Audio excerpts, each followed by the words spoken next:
Okay, let's unpack this. Today, we're diving into an idea that might just, well, fundamentally shift how you see North America.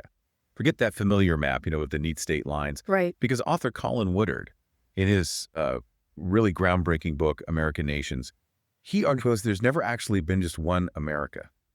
Not really, no. He basically says North America is this mosaic divided into 11. Hmm. Yeah, 11 rival regional cultures. 11, wow, okay. Each with its own history, its own values, even its own idea of what liberty means. Exactly. And what's truly fascinating is how Woodard meticulously shows that these stateless nations, they've been around for centuries, spreading their people, their ideas, their influence across these kind of mutually exclusive bands of the continent. So it's not just random spread. No, it's patterned. He even argues that huge conflicts, like, say, the Civil War, Mhm. it wasn't just a simple North versus South thing. It was more like these incredibly complex diplomatic dances between these very distinct cultural groups.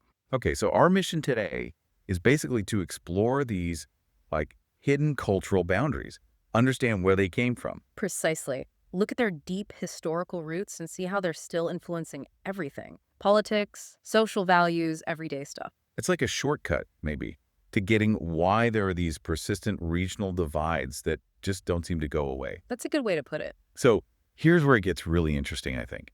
Woodard traces these 11 nations way back to their colonial origins, Yeah, the founding moments. each founded by different groups, right? Yeah. And often with wildly different goals. Totally different aspirations. And it's that initial cultural DNA, imprinted by those first settlers that still shapes them today. So let's look at a few key examples, the ones that really set the stage and show these foundational differences. Then maybe we can quickly touch on the others. Sounds good. These founding groups really did imbue each region with a unique set of core values. Let's start with Yankeedom, hugely influential. Okay, Yankeedom, or was that mainly? New England. Yeah, founded on Massachusetts Bay by these radical Calvinists, they genuinely thought they were building a new Zion, Yeah. a religious utopia, a city on a hill. That whole idea. Right. And this cultivated what some scholars call secular Puritanism. Basically, this drive for a morally upright, community-focused society, even after the strict religion faded a bit. So community first. Absolutely. Communal freedom was key. Individual property. That was secondary to the community's well-being. And this culture spread Where'd it go? across upper New York State, northern Pennsylvania, Ohio, Indiana, Illinois, Iowa, bits of the Dakotas, then up into Michigan, Wisconsin, Minnesota, even the Canadian Maritimes. Wow, that's a huge area. It is. And education was incredibly important to them. Early New England actually required kids to go to school by law, which led to really high literacy rates compared to England at the time. So their elite wasn't based on money or titles. No, it was education, moral standing. It established this foundational American idea, really, that public education and communal effort matter, kind of the bedrock for a lot of our shared social programs, if you think about it. That vision of communal freedom. Powerful. But then, just across the way, you had totally different ideas taking root. Let's pivot to Tidewater. Very different colonial dream there. Oh, completely different. Tidewater was established by the younger sons of Southern English gentry. They called themselves Cavaliers. Their goal, reproduce a sort of semi-feudal manorial society run by and for the landed aristocrats, relied first on indentured servants and then heavily on slaves. And where was this? The lowlands mainly, Virginia, Maryland, southern Delaware, northeastern North Carolina. And it's significant because these Tidewater elites, they're directly responsible for some of the more, let's say, aristocratic bits in the U.S. Constitution. Like what? Well, the Electoral College, Hmm. an appointed Senate initially, things that basically gave more weight to certain groups and states than a straight popular vote would. Huh. So that reflects their values. Exactly. There's that famous quote from Virginian John Randolph, "I love liberty, I hate equality." It shows this belief that liberty was valuable because not everyone had it. It was exclusive. So the key takeaway for Tidewater is this legacy of aristocratic principles, kind of woven into American foundations, a skepticism towards pure equality. You got it. Though their direct power did start to fade after the 1830s, geography kind of hemmed them in, couldn't expand the way others did. Okay, now, geographically in the middle, but culturally distinct. Oh. New Netherland. Right. A short-lived Dutch colony, 17th century, but it laid down the cultural DNA for what becomes Greater New York City and its surroundings. Bottled on Amsterdam. Explicitly, it was fundamentally a global commercial trading society. Super multi-ethnic, multi-religious, speculative, materialistic, all about commerce and free trade. Sounds pretty modern, actually. In many ways, yes. It nurtured Dutch innovations like valuing freedom of conscience, assembly, speech.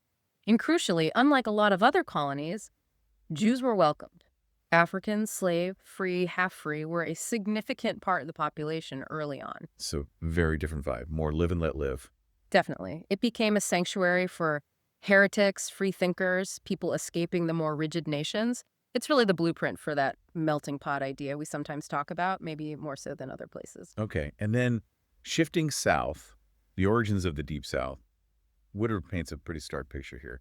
Disturbing. Yeah, it's quite stark. The founders arrived by sea, 1670-71, from Barbados. And Barbados was already, as Woodard puts it, an unadulterated slave society, notorious for its brutality. And that culture just transplanted. Pretty much. It spread rapidly across the lowlands of South Carolina, overwhelmed Georgia, and then became the dominant culture in Mississippi, lowland Alabama, the Louisiana Delta, eastern Texas, eastern Arkansas, western Tennessee, north Florida, southeastern North Carolina. So it was built on. A highly militarized, caste-structured society, deeply deferential to authority, but also aggressively expansionist. The planters there proudly saw enslaving others as the core of their virtuous, biblically sanctioned social system. Wow. That was their view. And their hatred for Yankees, who they saw as these interfering moralizers, was legendary. Its defining feature, really, was this commitment to a hierarchy built on racialized chattel slavery. Okay. Moving west from the coast then, we hit the Midlands. A fascinating contrast to some of these others, yeah. Definitely a counterpoint. Centered in Pennsylvania, founded by Quakers, they saw it as a holy experiment, an example to all nations. How so? They offered real political and religious liberty, cheap land. They advertised aggressively across Europe, England, Ireland, the Netherlands, Germany. Yeah. Attracted a super diverse group, especially German-speaking pacifists. And their view on slavery. The Quakers showed an early profound aversion to it. They tried to put duties on slave imports, freed their own slaves. This nation valued stability, community, and was uniquely untroubled by diversity.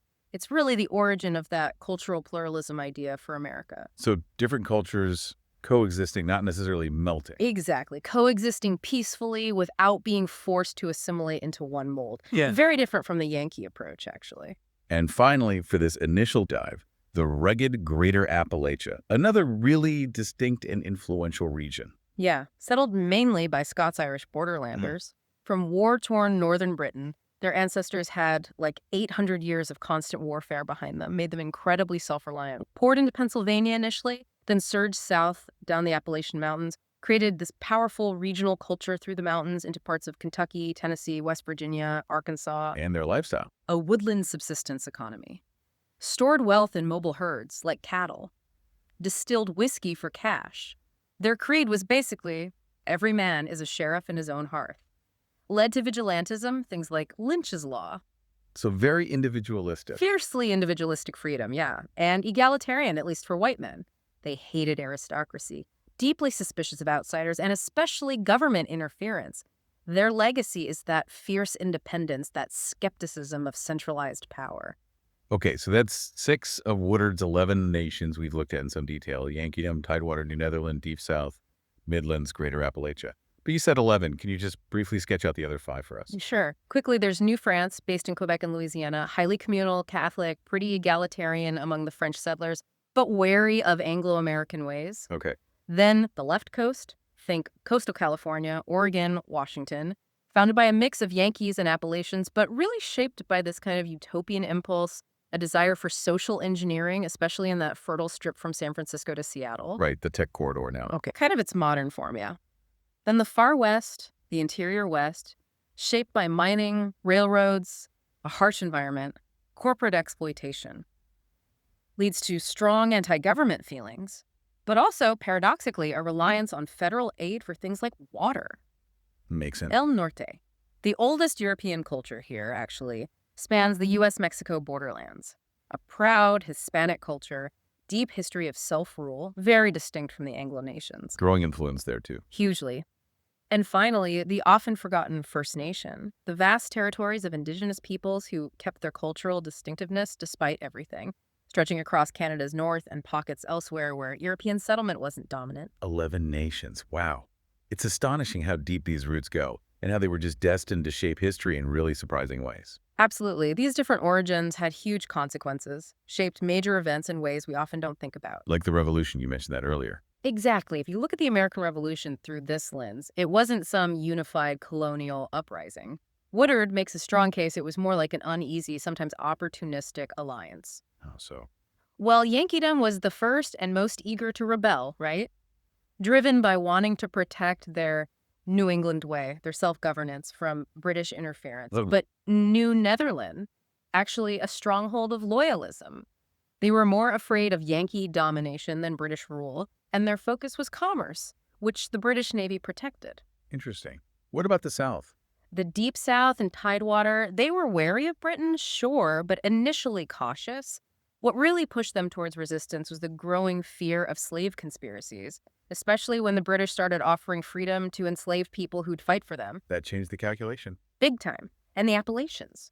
Often ardent patriots, yeah, but mostly because they hated distant elites, whether British or the Tidewater gentry. So it wasn't just geography driving alliances, it was these ingrained belief systems clashing.